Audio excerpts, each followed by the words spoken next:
Welcome to the December 8th, 2022 in-depth City Council meeting. City Administrator Webb, could you please do the roll call? Councilmember Freilich. Present. Councilmember Osborne. Present. Councilmember Gordon. Present. Councilmember Brockert. Councilmember Gendrich. Present. Councilmember Lewis. Present. Councilmember Hopkins. Present. 6 present, 1 absent, Your Honor. Thank you. Will you please stand and join me for the Pledge of Allegiance? I pledge allegiance to the flag of the United States of America and to the republic for which it stands, one nation, under God, indivisible, with liberty and justice for all. So just to explain to everybody at home, because that's really bright on TV, we're all wearing our favorite sports teams. I'm not the only one. All right. It looks like you are, though. Looks like that. They can move the camera around. Aaron It's Rodgers right wants there. his jacket back. So we're gonna go right into our in-depth items. First one is tax increment financing policy. Thank you, Mayor. So Nancy Leek and I will be presenting on this evening. And Nancy's going to run the slideshow for us. Welcome, Nancy. So the direction we're seeking from council tonight is, 1, do you have any questions regarding the information that we're presenting? And 2, do you support bringing a tax increment financing policy forward for possible approval by City Council? So what is tax increment financing? The incremental property tax revenues are derived from new property taxes generated from valuation increases on real estate, then that valuation increase is resulting from constructed improvements on that private property. So if you have an unimproved property, just a plot of land, a developer comes in and builds a building on it, it's going to be valued more. And that difference between that base valuation and the new valuation is the increment. So if you're looking at tax increment financing funding, that increased property valuation that resulted from that improvement is multiplied by the city's tax rate each year. Then you subtract out protected levies. The debt service levy is one of those. And you subtract that from the consolidated rate, and that result is the amount of TIF funding that's available for a project that the city can utilize to, to stimulate economic development. Just to note that property valuations are not determined by the city. They're independently determined by the Muscatine County assessor. Occasionally, and I believe we have one agreement this way, where a development agreement might state that the property has a minimum assessment. And that's the only time that we get involved in what the assessment of the property is. So why would we have a policy? The city has been utilizing tax increment financing for many years. I don't know exactly how many years. Nancy probably knows. A lot. A lot, yes, many years. Probably in the late 80s, 90s, somewhere in there probably, maybe even further back than that. I think it was 70s. 70s, was the okay. First project. So I think, in an effort, we want to document what we're trying to achieve with this program. We want to establish some structure and objectivity so that developers may not feel that we're playing favoritism or, only supporting certain developers. It gives a framework for that. It gives staff a guide for a framework for what type of incentives we provide, what kinds of projects, what are council's goals. And then, finally, a policy like this just makes sure that we're making good decisions about where we provide TIF funding. I apologize for that. About what we provide funding for and what we don't. And of course, last but certainly not least is, any program like this, we want to make sure that we're utilizing it to further city goals and city council goals. So that's the purpose of adopting a policy. The goals of a policy, they're articulated in the draft that I provided to you, but we want to make sure that we're not just responding to every project that comes our way, but that we're using those tax dollars to support strategic projects in strategic locations. We all know areas of the community where we know we need some investment, the type of investment we need, and you can make strategic decisions about that. We want to use those funds to promote high-quality development, and how Muscatine has historically done this and is reflected in the policy is that we incentivize residential, commercial, and industrial properties. Not all communities incentivize all those things, but those all align with the City of Muscatine's goals. We want to add or retain high-quality jobs. We want to improve just overall economic conditions in the community. One specific critical need we have is meeting community housing needs.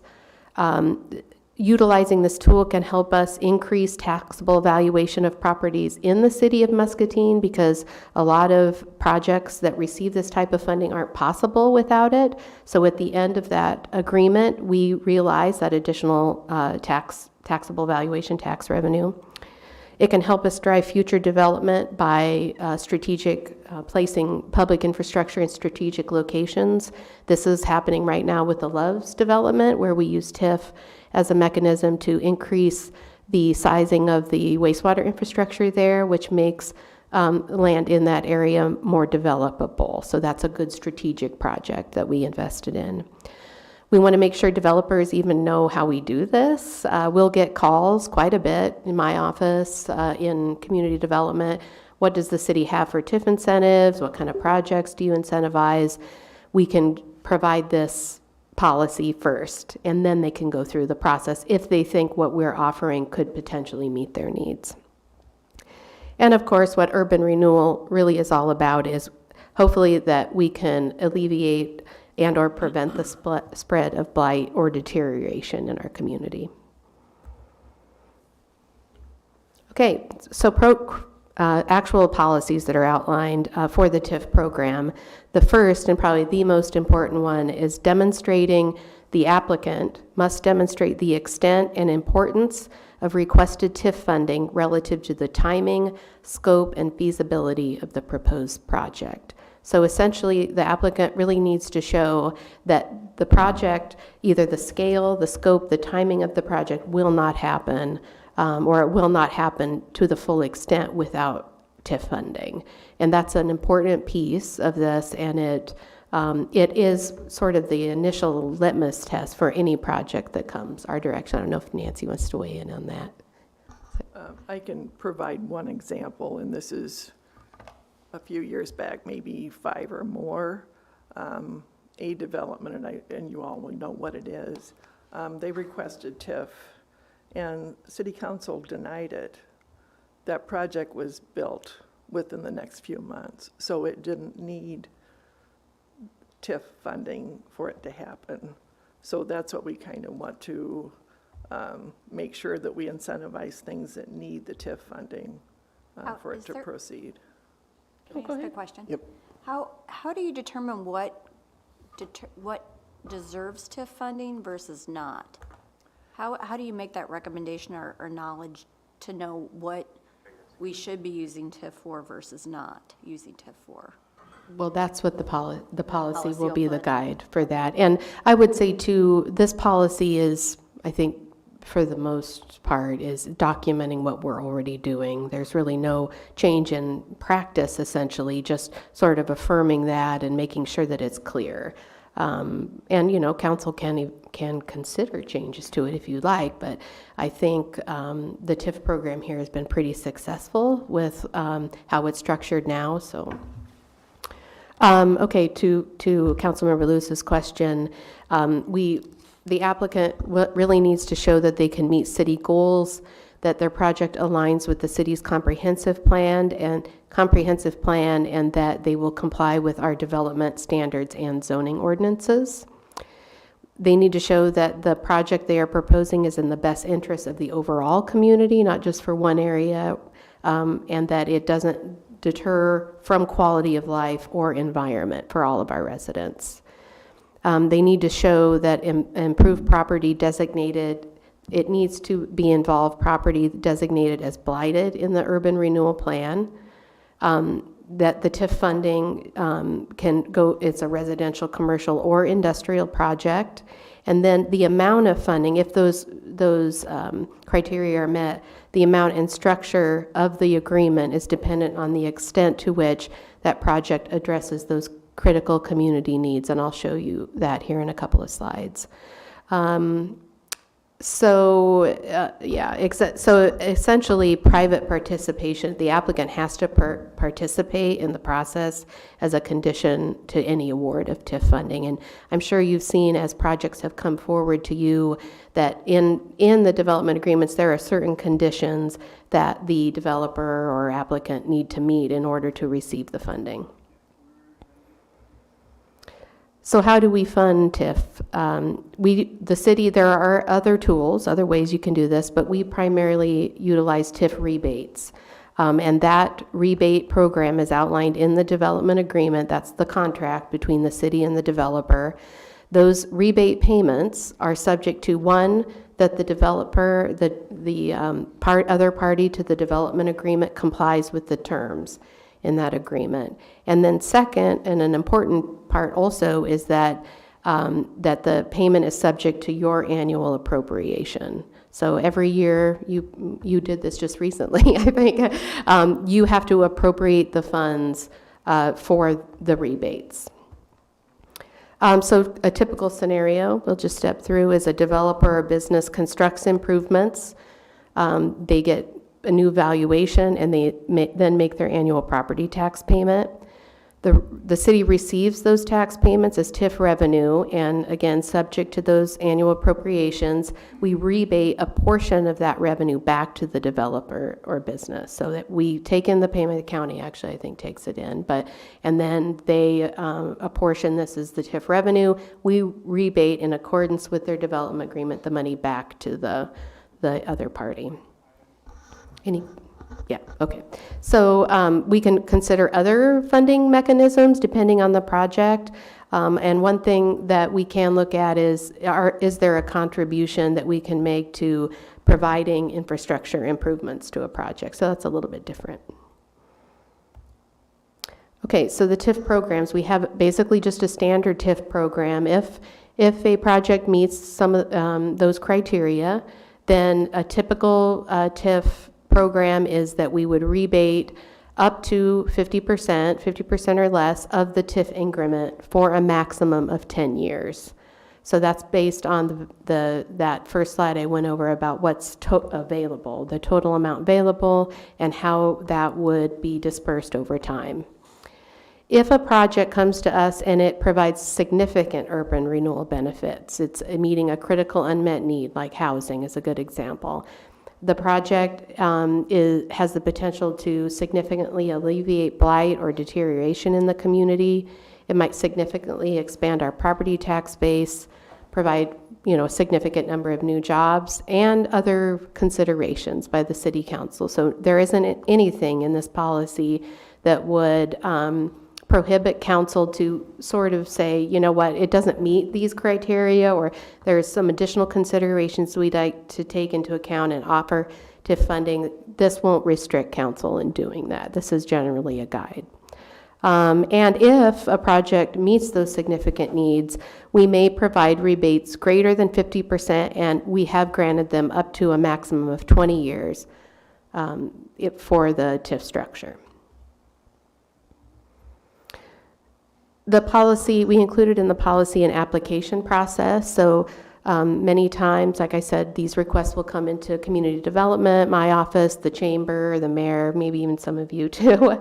And one of the first things we want to do is schedule a consultation meeting. And that's typically with myself and Nancy, the finance director, to just start gathering a little bit of information about the development that they're considering. We take some of that information. Sometimes we send some info about the city to the potential applicant, and we never hear from them again. Sometimes it becomes a two-way dialogue, and we go into a more formal information gathering mode. We actually use sort of a checklist kind of form that Andrew Fangman, our planner, works with the developer to complete, basically. Then, when we know it's really potentially a viable project, we come here to City Council and we get an endorsement of a concept.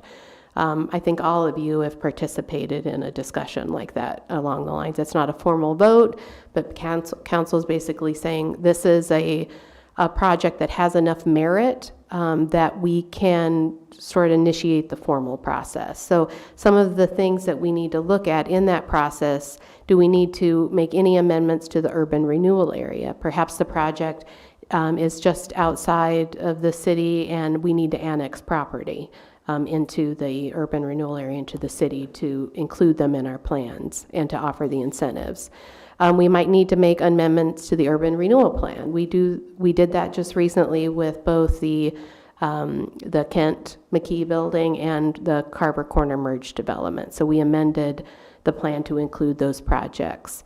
And if the project is not already in a tax increment district, we need to create one, because that's what allows for the division of the taxes. That's a lot of steps, and sometimes it takes a long time to do it. But I think, it's been an effective one, and it really does add additional public process to make sure that the project will add value to the community and that people realize that that increment will be, dedicated to that project over a certain time. So it's an important process. If we get through all that, then we draft the development agreement, and that's that formal contract. This is a process that, again, goes back and forth. Andrew and his team, they do a lot. They're working on some of that now with Merge, actually, with the Carver Corner. And to determine what the terms, what are the conditions, what's the structure, funding structure, all of that, and all of that is included in the development agreement. And when council, we have typically, I don't think typically, we need to have a public hearing on those. Council adopts them by a resolution, and if we get through all that, then they go into the formal development review process. So that's it. That's TIF in a nutshell, like a really tiny nutshell. Nancy's here. She has a much greater depth of knowledge of TIF and just the history of TIF in Muscatine. And so she's here for questions. I can answer questions, and then you can come back to the direction that we need. Any questions from council regarding TIF? I just have a comment. It's nice, I didn't realize that there wasn't really a policy directing us. So it's nice to see that we've now have a policy, which I think is important, because then as we progress forward, people know what they can ask for and what would be way too much versus what we kind of see as the norm. Thank you for all the work that you've done, Nancy and Carol, on getting this put together. I think it's a great thing for the city, especially with all the new things that are coming. I think we'll see more people asking for this. I think there's a lot of opportunity in Muscatine, so thank you. Any other questions? No. All right. Does City Council support bringing the policy forward for approval? I do. Yeah, Yes. absolutely. Got your direction. Okay, so I might be able to turn this around quick enough to get it on next week's agenda. Okay. So we've received legal review on the policy I provided to you, so there are a few tweaks to it, but nothing substantive will change. And so I think we're ready to bring it next week if I can get it on the agenda. So Great. thank you. Yeah, perfect. Thank you, Nancy. Next is a presentation on potential updates to nuisance regulations, the appeal process, and administrative fees. Welcome, Mr. Fangman.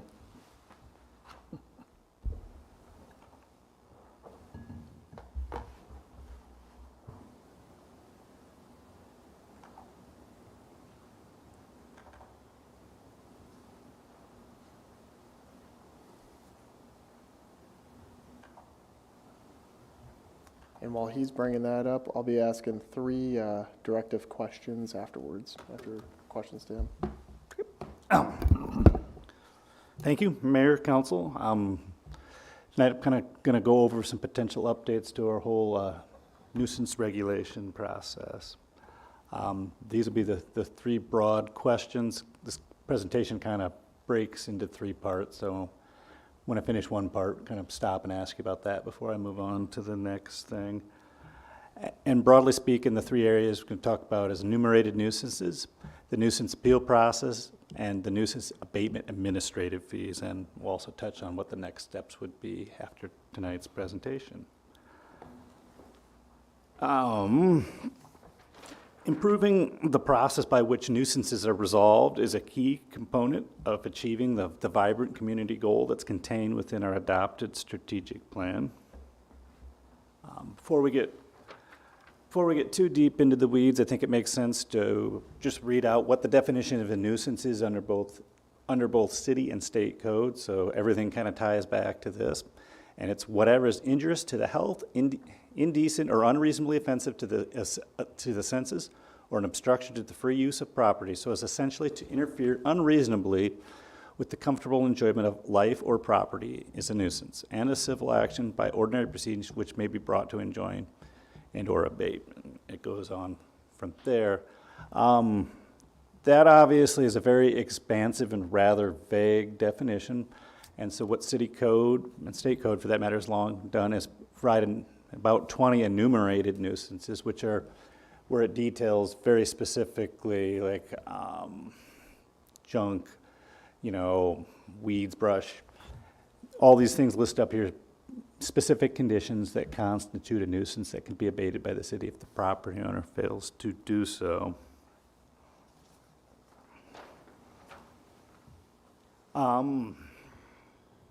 Staff, in order to make our nuisance regulations easier to understand, easier for people to obey, and easier to enforce, we're proposing that an additional 10 enumerated nuisances be added to city code. I think one key point to make is these conditions are already constitute nuisance under city code and are enforced and such.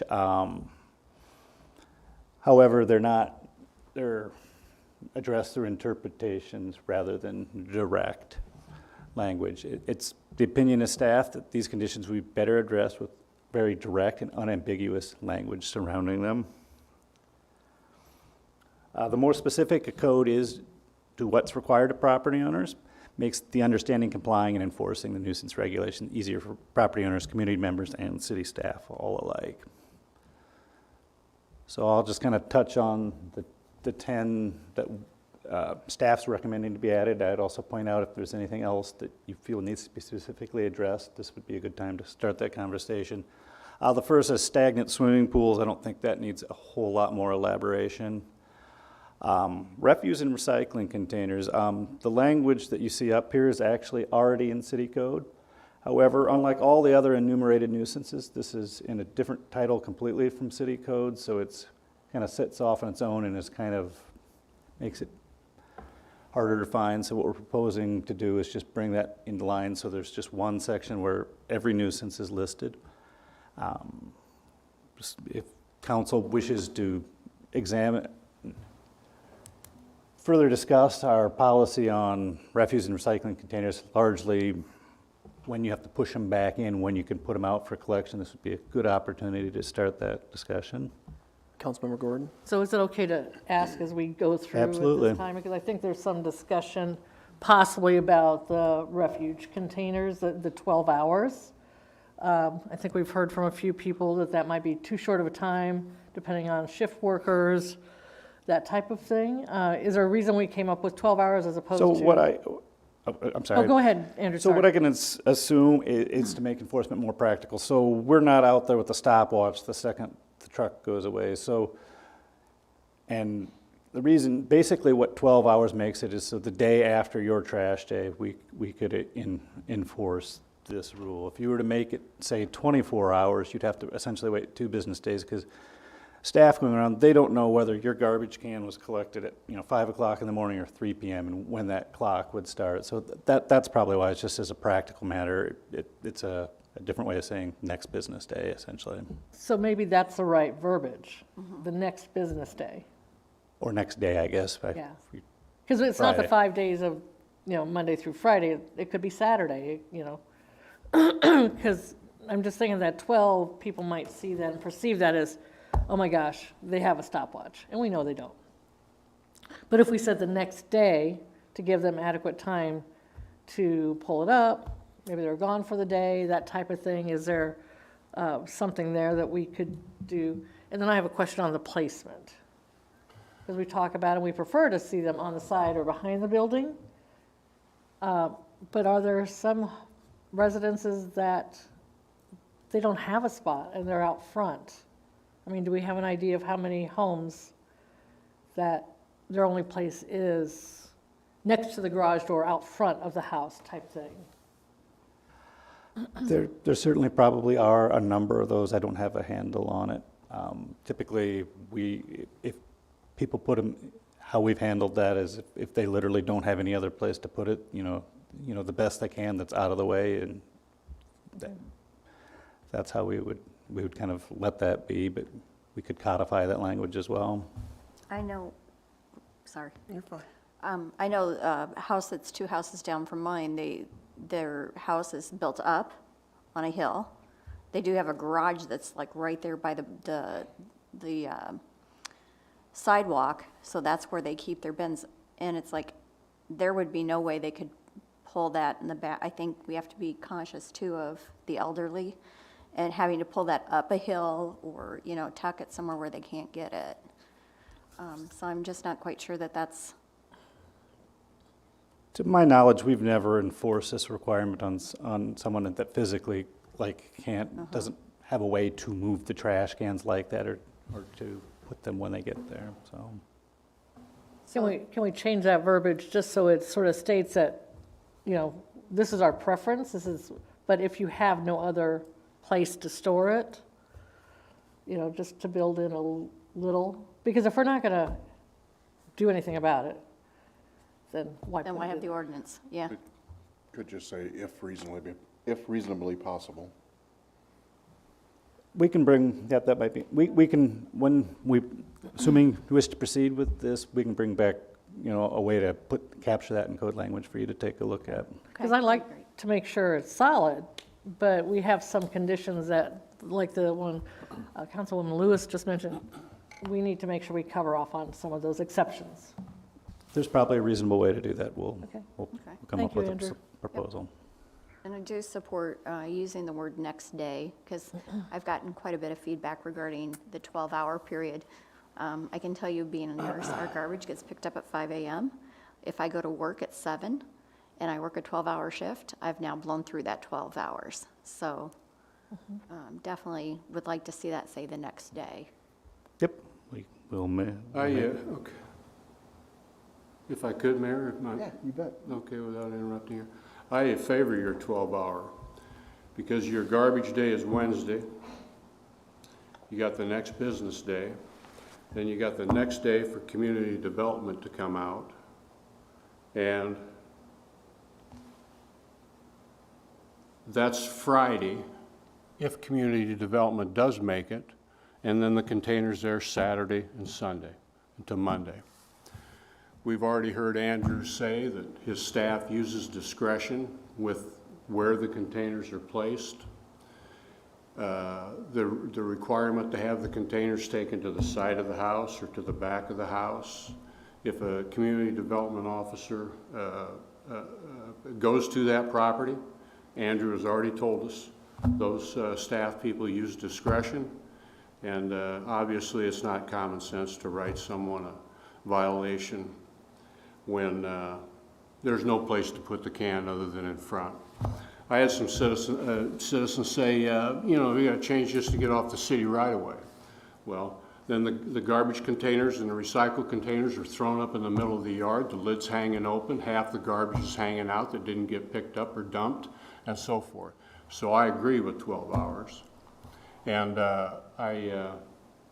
what was my other point that I was making? The 12 hours and, pardon me? Location. And location. Because we've been told, council, that the community development staff has never, correct me if I'm wrong. To my knowledge, I mean, I words in your can't- mouth, but what I heard you say is that That's to my knowledge of my time community here. development staff uses common sense. Yeah, I mean, if, And the more you write, the more the situation is going to be taken advantage of. Garbage on, and it happens all the time in my neighborhood. Garbage on Wednesday, take it back in on Thursday, community development comes out Friday, maybe. Garbage is there all weekend. So I support everything that you've written because, you know, if council were to learn that community development staff is writing citations or writing nuisance violations for someone who cannot put those containers back where it's written in code, and that those community development folks are not using appropriate discretion, then that would be an issue I'd take up with the city administrator and advocate for those citizens to be treated with common sense. Thank you, City Council. Administrator Webb. I thought, Andrew, it might be good to talk a little bit about, but once an inspector responds to it, how long the property owner has to come into compliance with the requirement. Yep, I can jump ahead to that part. This kind of ties into the appeal process. When it's not a right-of-way issue, it's 10 days, and that's because currently under city code, you have 10 days to appeal to city council that what's out there is truly a nuisance. So that's just as a matter of good practice, we wait out the appeal period. City code does provide for new abatement in an emergency where we can abate it immediately, and then they still have the opportunity to appeal. But if we were to lose the appeal, then we eat the cost. But that's only used in exceptionally extreme cases. Okay, so someone continually leaves their garbage can out in the street.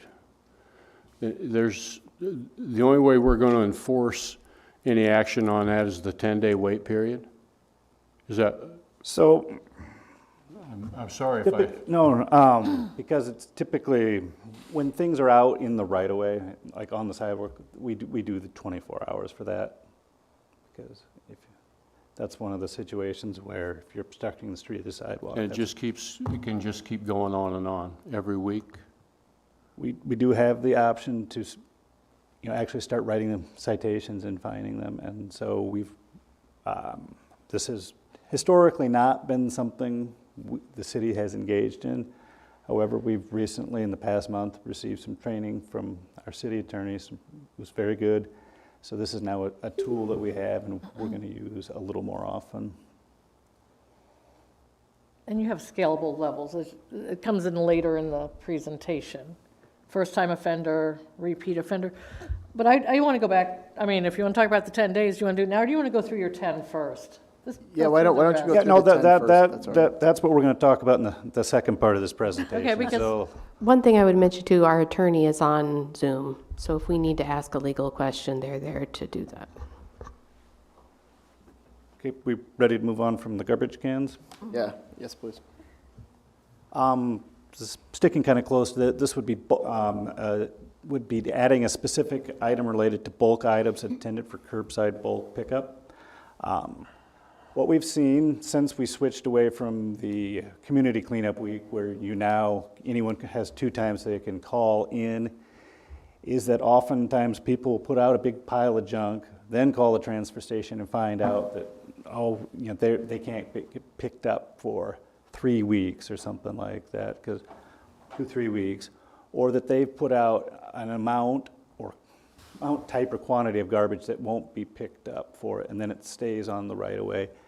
And what we want to specify is if garbage on the right-of-way that's not complying with the rules for the bulk pickup program is considered a nuisance. And that rule is you can't put it out more than 48 hours ahead of time, and then there's also the parameters that the transfer station puts on it for their pickup. So this is just a point of clarification. Okay. Junk, refuge, or garbage on trailer. This is just to clarify that picking something up and putting it on an open trailer does not remedy junk being on the property. More specific language regarding animal waste. I don't need to explain that too much probably. Sump pump discharge, this primarily relates to when we have sump pump discharge onto the sidewalk in the winter and it builds up masses of ice. So this would be some specific language related to that. Private sewer facilities, primarily this is designed to address a situation where someone's private sewer lateral has failed and there's raw sewage surfacing in their yard.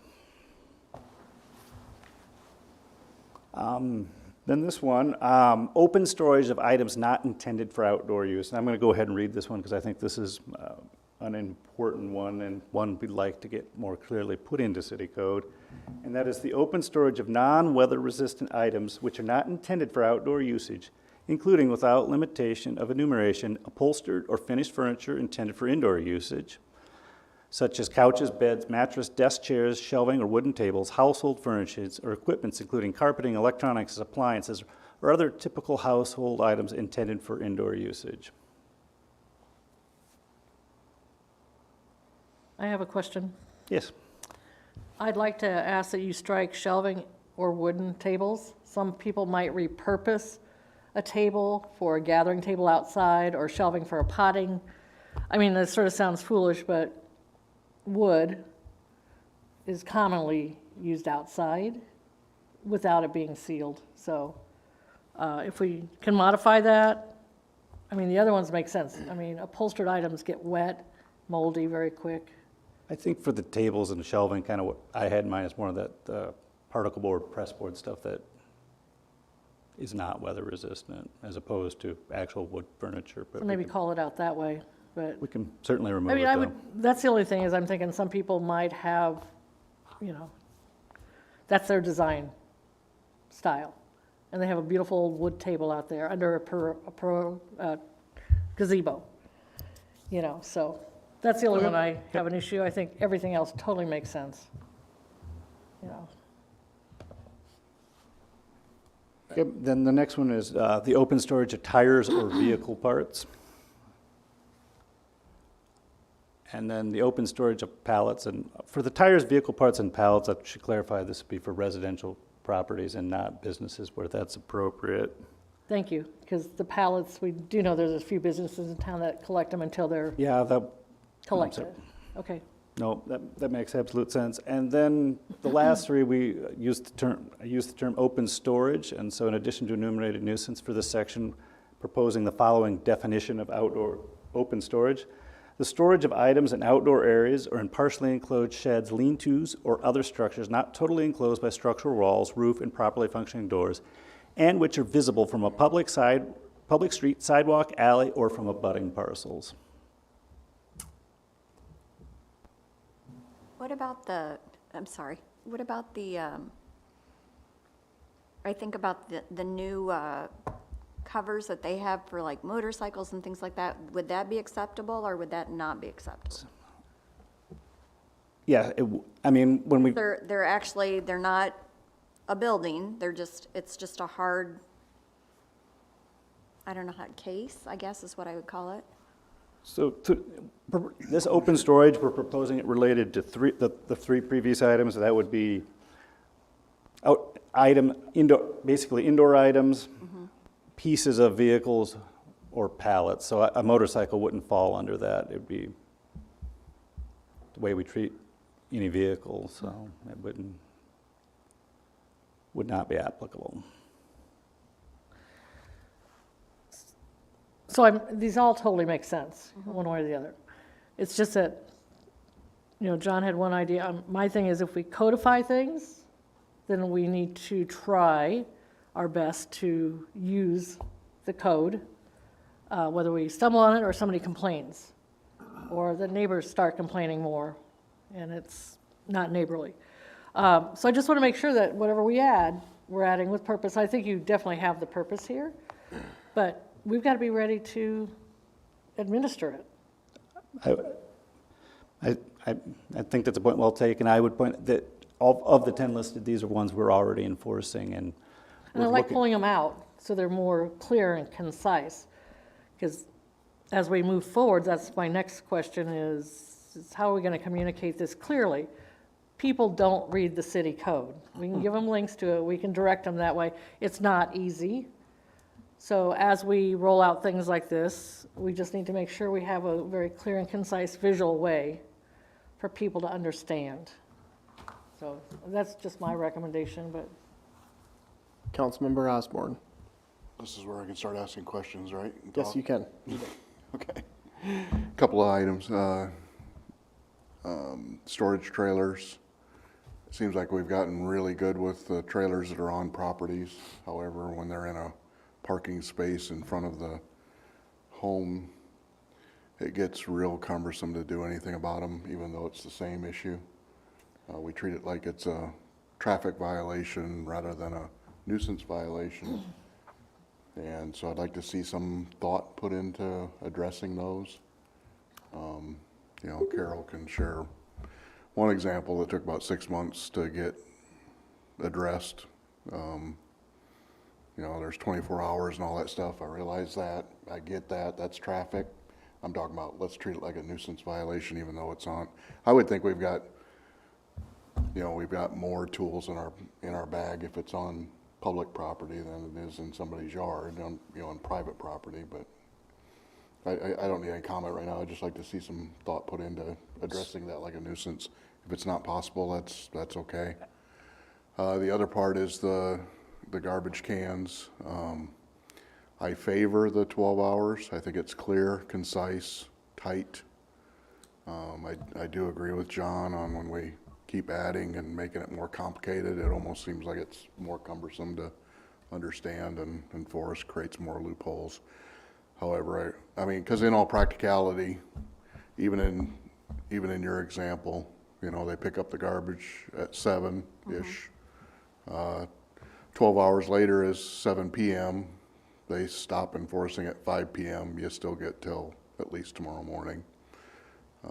But if they Is if that a folks- true statement, that they quit enforcing after 5 PM? Our code enforcement officers, yep, they don't work after 5 PM. So it's a loophole in our system, which is fine. It works to the benefit. well, it's a built-in grace, Yeah, you know. That's true. It's reasonable and it's built in, you know. I mean, you're not gonna go out there at midnight and start chasing people down with their garbage cans and stuff. However, I could favor the next day, but, you know, next Tuesday and the following Tuesday, those get to be kind of ambiguous versus 12 hours, easy to understand, right? That's all I had. I have one more thing to add to that thought about garbage. I can tell you that we've had garbage pickup one day, supposed to be the same day that recycle's supposed to happen, and guess what happens? Recycle doesn't happen until 24 hours later. And then our garbage cans our recycle bins out there for longer. So it's like, how's the city gonna differentiate between those two? That would be my next question.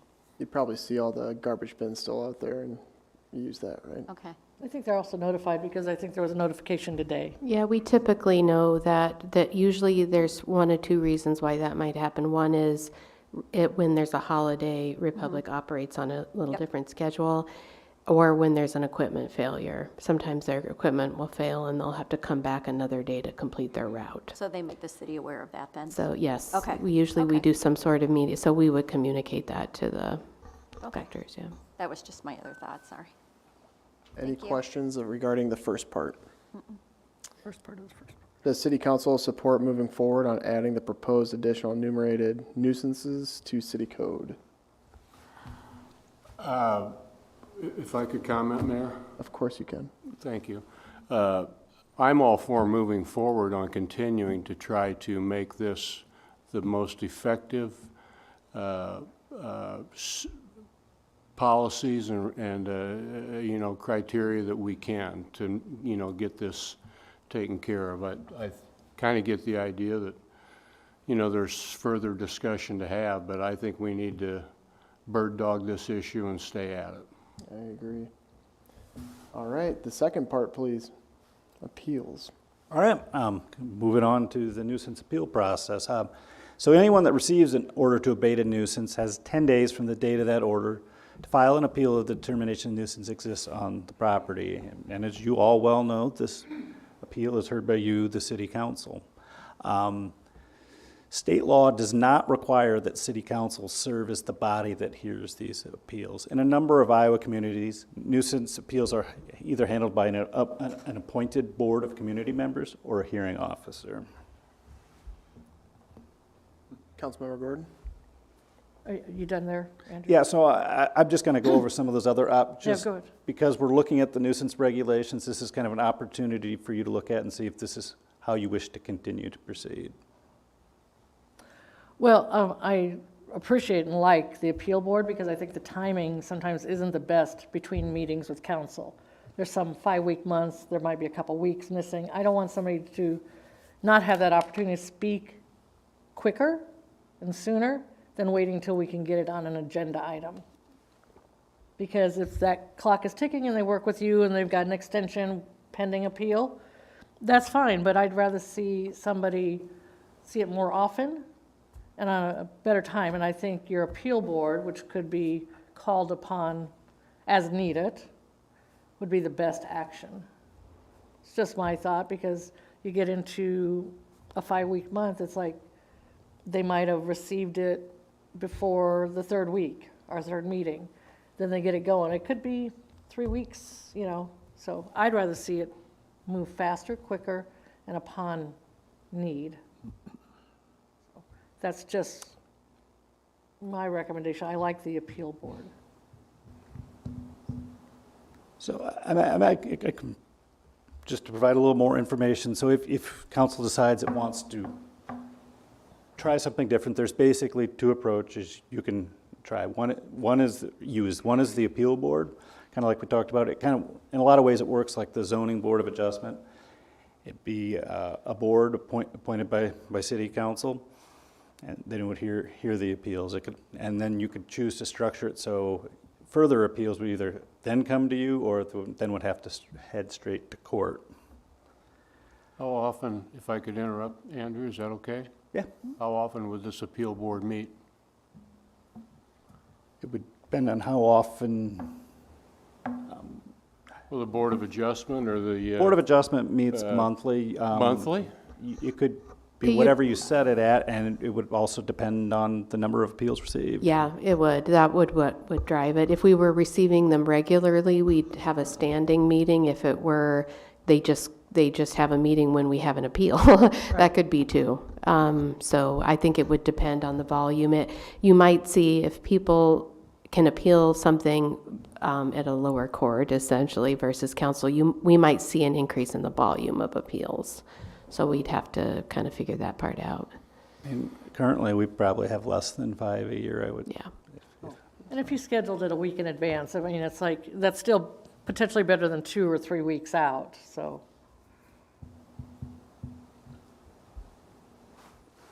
I think this is gonna be the hardest board to staff. I don't think we're gonna get anybody that wants to do it. That's a good segue to the other option. That's exactly I was going to say the same thing. I don't know Well, who's it's gonna going to be want tough. to serve on appeal board, especially if you have your neighbor is the one that's You going know, Yeah, I don't know. Oh, boy. So the other approach used is appeals to a hearing officer. Hearing officer is a single person kind of hired, appointed, and essentially they function more like a judge would.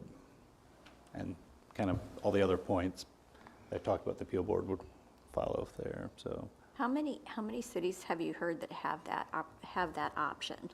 Are there cities that you know of that are using that option, that it's effective? The hearing officer, the Yeah. 2 that I can think of that I looked at, that I would kind of look to for kind of some, kind of borrow stuff from would be West Des Moines and Davenport. I know for sure do that.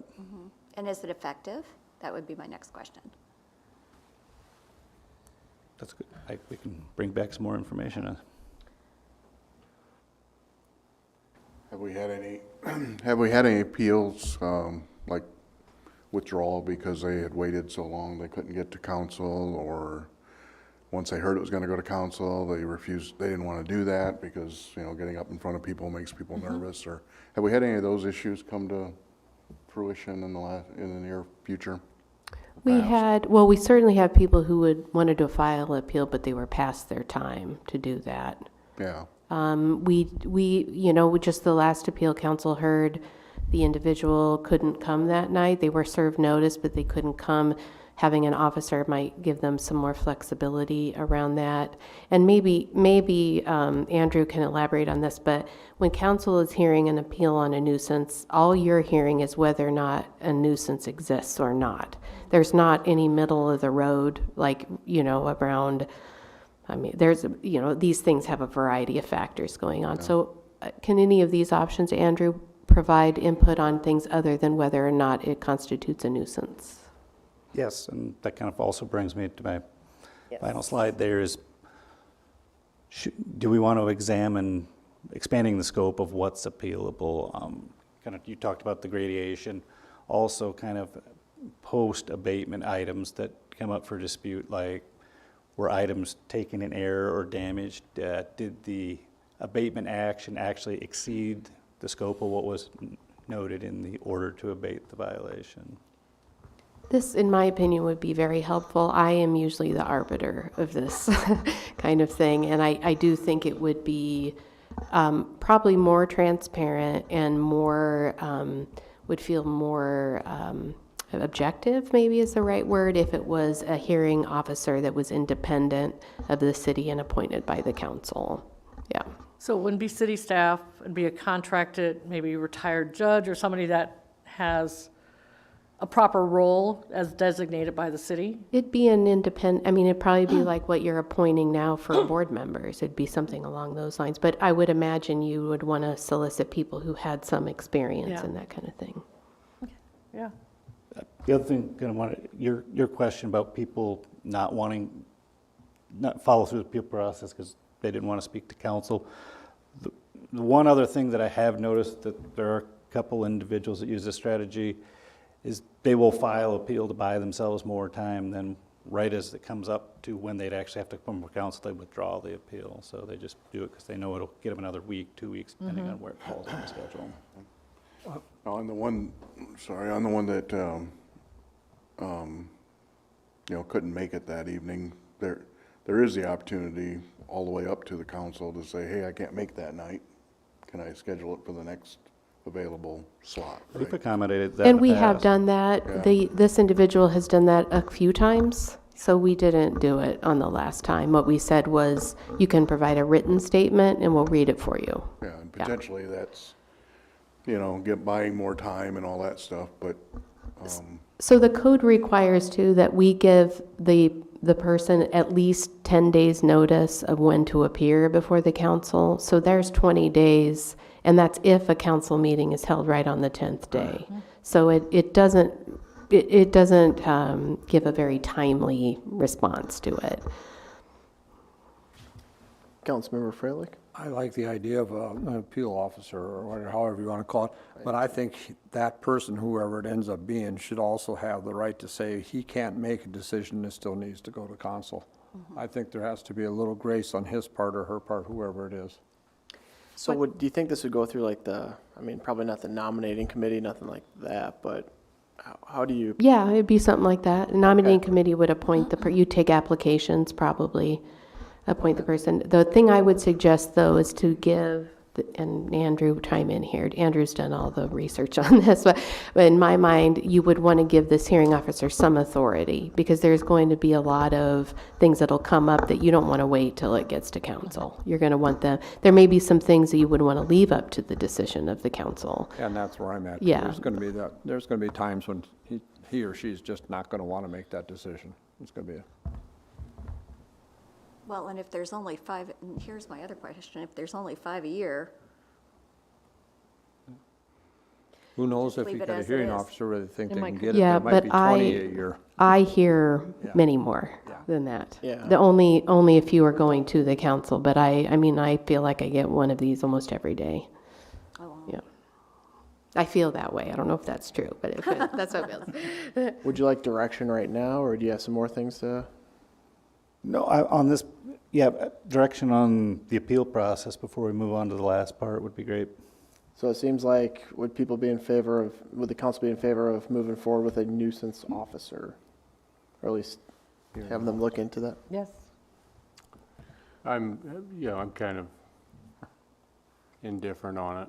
I enjoy I shouldn't say I enjoy, but I feel challenged with evaluating appeals and so forth. So they're tough decisions and so forth, but I think it's my responsibility as a council representative to hear those appeals. And so as long as there's an avenue to where if people don't get satisfaction and the right, which has been mentioned, by council, that, a situation could move on, so. I believe our attorney wants to weigh in. I don't know if you can, Brand, can you? I guess I should have Yeah, said folks, appeals officer. can you hear me? Yes. Yes. Sorry about that. Okay. Just in regard to the appeal, whether you have an appeal board, the council sitting as a quasi judicial body, or a appeal officer, part of any individual's right would be to file what's called a writ of certiorari. And a writ of certiorari would be to challenge the board's action and to say that either the board, the hearing officer, whomever didn't receive substantial evidence that would justify their finding, and that, or that the decision was illogical, arbitrary, illegal, or capricious, and that would be immediately appealed to the district court. So whichever means you choose, whether it be the council sitting as a quasi-judicial body, an appeal board, or a hearing officer, those individuals or citizens of Muscatine would still have a right to appeal that to a district court if they file that appeal within 30 days. So I just want to clarify there that the law would still allow an avenue for appeal no matter which avenue you chose for the initial hearing officer. I think, Councilmember Osborne?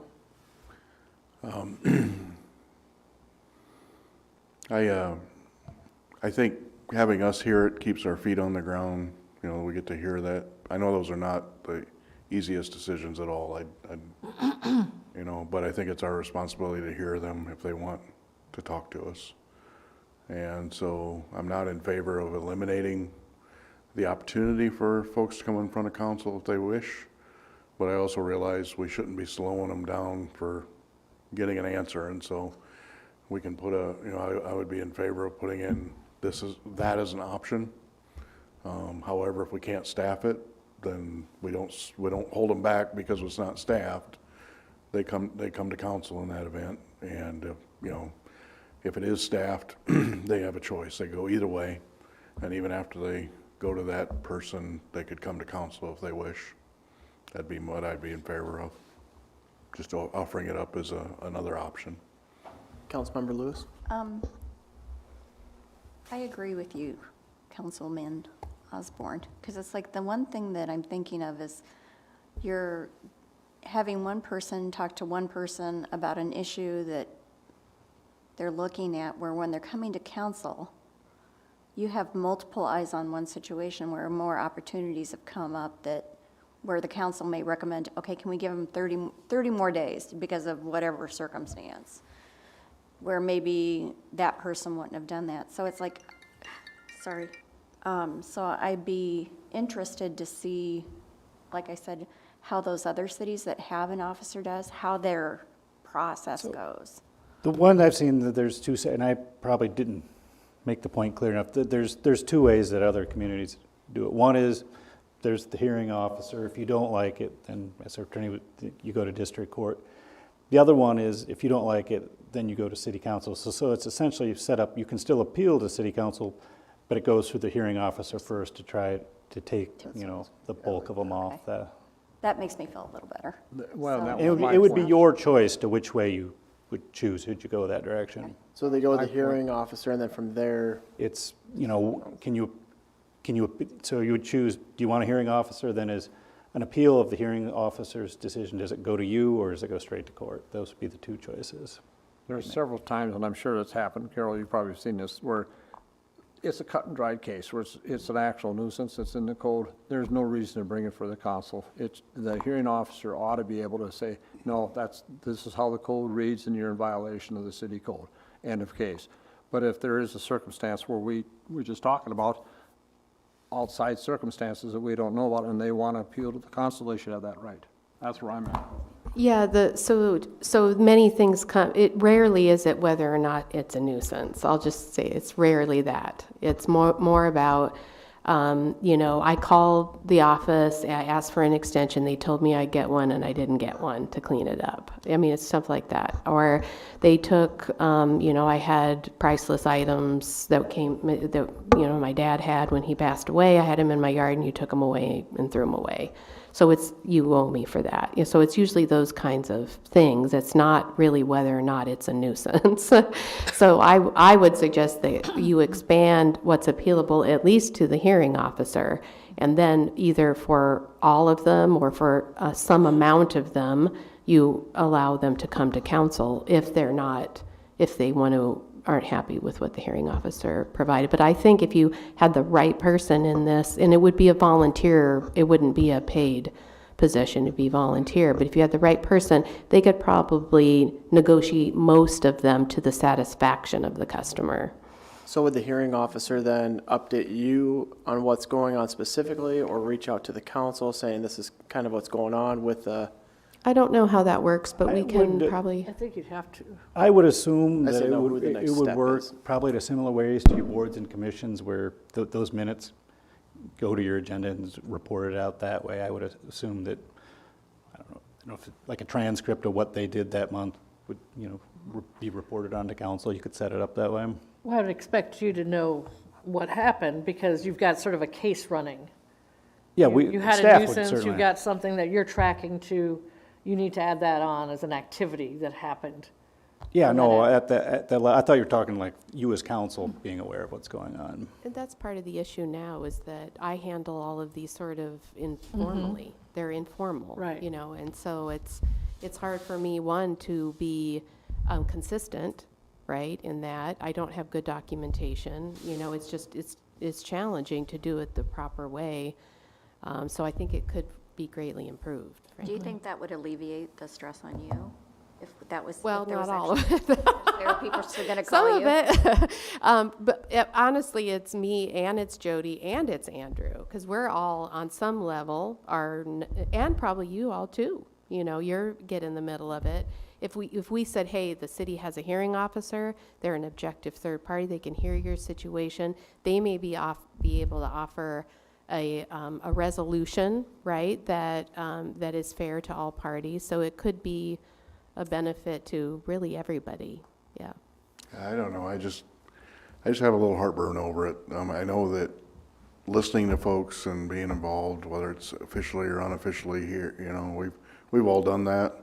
I just think it keeps our feet on the ground. I know it's influenced the way I vote on certain things whenever I hear something that comes up and everything. I think it would be a little too easy to make decisions in theory versus reality sometimes without hearing these cases.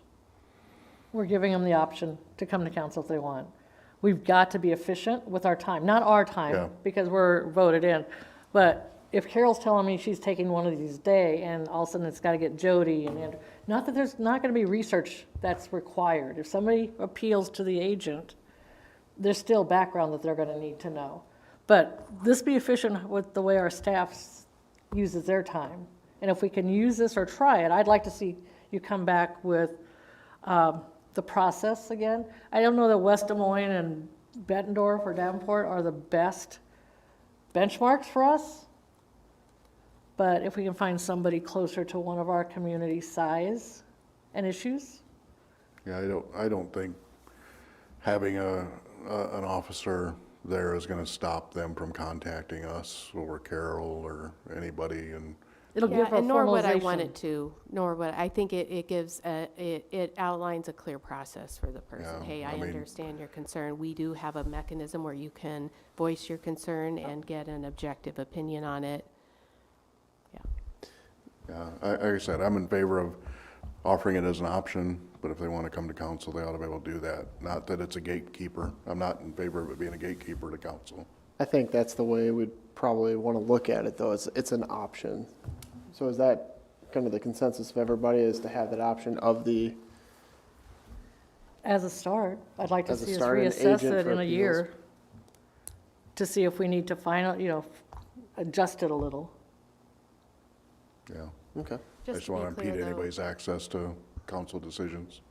But yeah, I agree. It can be readdressed in a year. I mean, So I think, just to clarify, I hear you think this has merit. There's some questions about what type of model and to what degree it would involve the council. I think we can go back and work on those things. The one other question, another of Andrew's questions was, could we broaden what's appealable?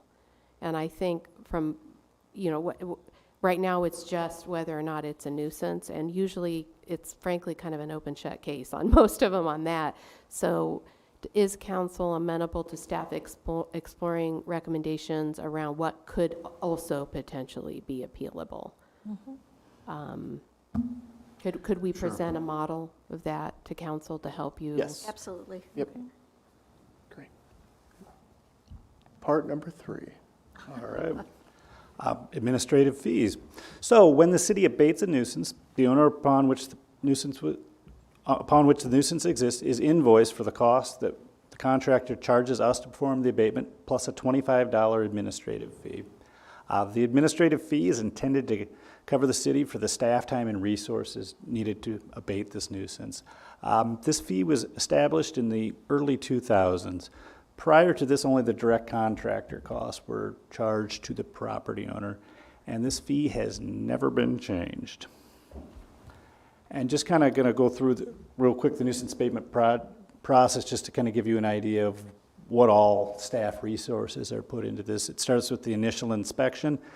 Then if there's an abatement, a letter is drafted and sent to the property owner. After the expiration of the deadline to abate, the nuisance abatement officer has to go back out and re-inspect.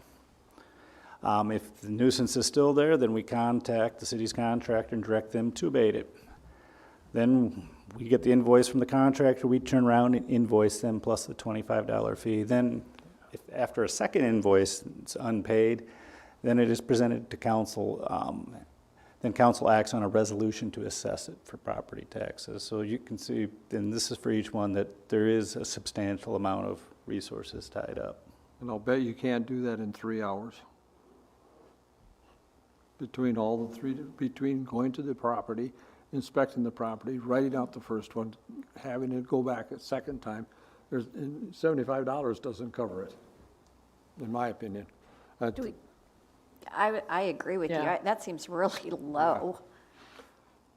I mean, you get more fine for not having your dog license than you would abatement, So, I mean, I think the right? important thing is this, legally, this isn't a fine, it's a fee for services But provided by the city. So I we think have that's to a recover our service fees. I mean, this is something that's outside the realm of the duty. I mean, it's a duty of the city, but it's outside, it's nothing we're getting paid for, so it's additional duty as far as I'm concerned. So we should be paid enough to pay for our time and energy and gas and everything else to do this, because it's $100 an hour $100 for first offense is not too much in my opinion, but I think we ought to at least be at $100.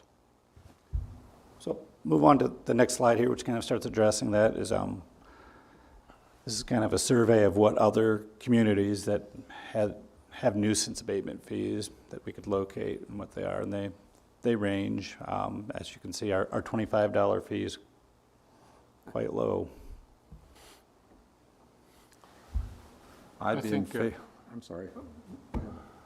well, I think Dennis makes, a valid point, and there's, we have some comparable things, to make it a reasonable suggestion, the $100 first offense situation, I'm fine with that, quickly. But, And I don't mind the $100 first offense and $150 on the second offense. That's where I'd vote. So staff's recommendation coming in was 75 for the first, 150 for the subsequent, so. I find that reasonable compared to other cities of, Newton, The $100 or the No, the 75? 75, 150. What And about that's- other council? That's okay with me too. I just feel like I need to make that statement and support what Dennis has said, but for one thing, it holds merit with me that that's what our staff is recommending.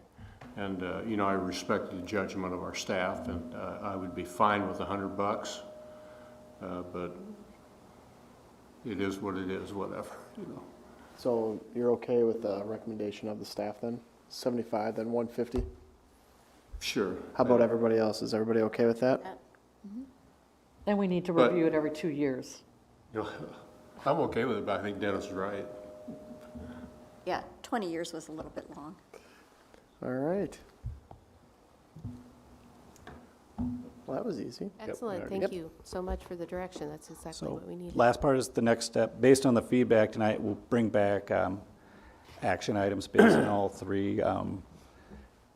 The appeal process one, that's going to be the most complicated. We'll move forward on the fees and the stuff, but we'll be bringing back stuff that you can act on. And Great. One comment? Yes. I'm getting ahead of things here a little bit, but if this hearing officer idea proposal comes to fruition, then I'd like to recommend Brett Talkington for that hearing officer. The guy He's needs. listening. I The know, guy he needs texted something to me. do. Ooh, that's a good one. All right. Thank you. Thanks. All right, next, Councilmember Lewis, because I forgot to do this last week, I apologize, everybody. Councilmember Lewis, anything you'd like to share tonight? I just think it was great with the train and the people that came out and froze, and we watched that. I think it was awesome. There's lots of things going on coming up. There's lots of concerts tonight. I know I got invited to 2 Christmas concerts tonight, and I was like, oh, I can't go because I got canceled. But so just be aware. Make sure you're in the community, taking part. There's lots of things coming up, and stay safe. Councilmember Hopkins? Nothing. Councilmember Gordon? Just a reminder, Saturday is the holiday farmer's market at the mall from 10 to 2. That's right. We'll also be out there collecting information for Heart and Soul, so if you see us, stop and give us your thoughts on Muscatine. So that's it. Thank you, Mayor.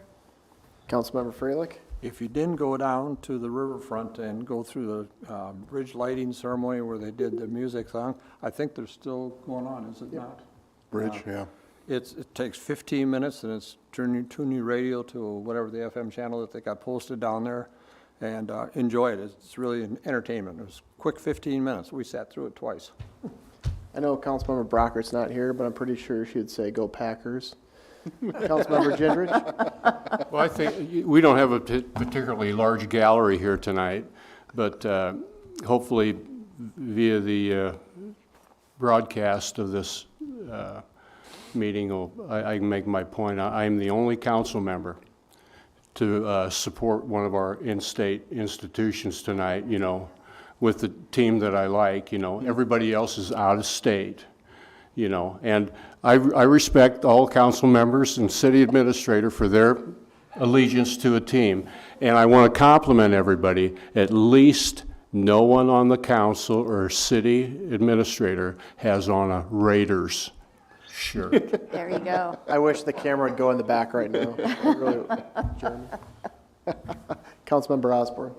Oh, after, this Saturday after the farmer's market, 10 to 2 in College Square Mall, there is also, I want to get the name right, River City Idol, 4 p.m. Saturday evening. And just a note about the upcoming, I think Weed Park officially opens up with the lighting at Monday, the 12th. There are a few already going. I see them in the morning, I see them in the evenings. They're looking very nice. Let's remember this year that these are volunteers. It's not a big, professional production, all those kinds of things. Some are businesses, but for the most part, it is just folks wanting to do a nice, fun thing. And so let's be respectful of that. And I do think it looks very nice so far. Great. City Administrator Webb?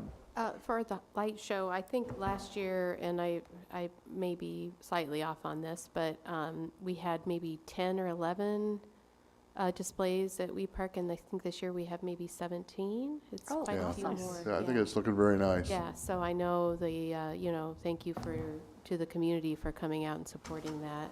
I would also point out that our finance director, Nancy Leak, did have on an Iowa pin, so she also supported in-state. She's watching the She game did. right now. She had what? She had her pin, her She Iowa did? pin, she did, There's a little yes. one, there's a little one right here. She did. Yeah, you embarrassed the whole city. Sorry, Nancy. And because I forgot to say it last week, because it was my daughter's 10th birthday on December 1st, hopefully she's watching now. Well, she's probably not because she's in a Christmas concert, but happy birthday, Cora. And yeah, we'll see everybody next week. I'll take a motion to adjourn. So moved.